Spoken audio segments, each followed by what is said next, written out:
Mega! Sige lang, kumanta-kanta ka pa dyan, dagdagan mo yung lakas ng ulan sa labas. Ay, nako, talaga nga naman. Ngayong araw na to, sana nakapag-ready ka, no? Para sa ganitong weather because muli, napaasa na naman tayo.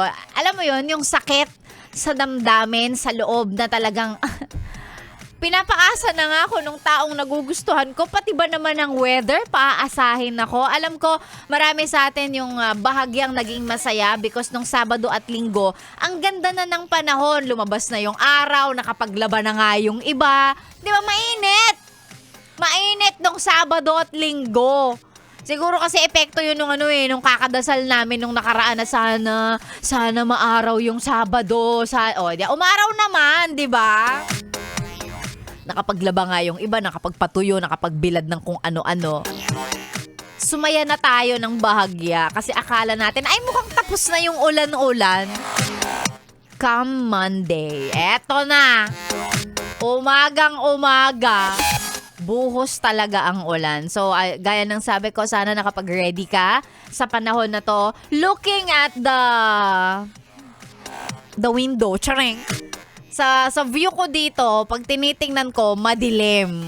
So, alam nyo na, yung ganyang level ng dilim, maghapon yan hanggang mamaya na yan, malamang hanggang bukas, depende kung sisilip ang haring araw. So, sana nakapag-ready ka, nakapagdala ng tsinelas, bota. Actually, dapat bota di ba?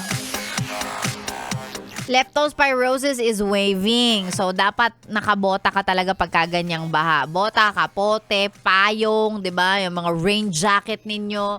Yan, sana naihanda, na-ready, dala ngayong araw na to para sa mga yes friend natin na lalabas, magtatrabaho, mga alam nyo na, mga waterproof immortal employees. Ay nako, sana at ready tayo para dyan. Kasi kung maulan, baha at traffic ngayong umaga, malamang tuloy-tuloy yan hanggang mamaya pag uwi natin, pag clock out natin, ganyan din yan.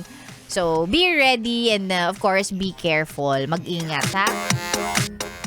Oo, yung yung sa ulan, payong talaga dapat ang hindi nawawala. Lagi, ulan. Kasi wala namang biglang magpapayong sa'yo pag wala kang payong umulan sa labas, diba? Hindi naman ito K-drama. So, alagaan mo yung sarili mo. Be ready, yes, friend. And of course, kasama ninyo ang Yes FM. Tuloy-tuloy maghapon yan. At least alam mo na hindi lang ikaw ang naghirap, lumangoy, gumapang, nag-snorkel, papasok ng opisina. Kami din! Live na live kasama ninyo ang mga Yes FM DJs ninyo maghapon yan. Of course, pagkatapos si Sexy Megan, susunod na po, walang iba, Maria Morena, kasama ninyo ngayong tanghali hanggang mamayang 3:00. Pero syempre, bago tayo magtuloy-tuloy, eto muna sa mga kanina pang nag-aabang, nandito na ang ACS! ACS! ACS!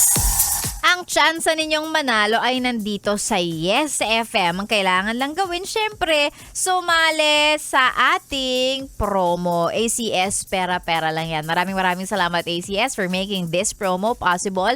Tangkilikin po natin ang mga world-class quality products ng ACS para magtuloy-tuloy yung mga ganito nating promo. Ayan. Lalong-lalo na ang Charm Fabcon Purple Eternity. Hanapin na po sa pinakamalapit na tindahan at grocery sa inyo. Eto na. Ang sagot sa katanungan natin ay sibuyas po.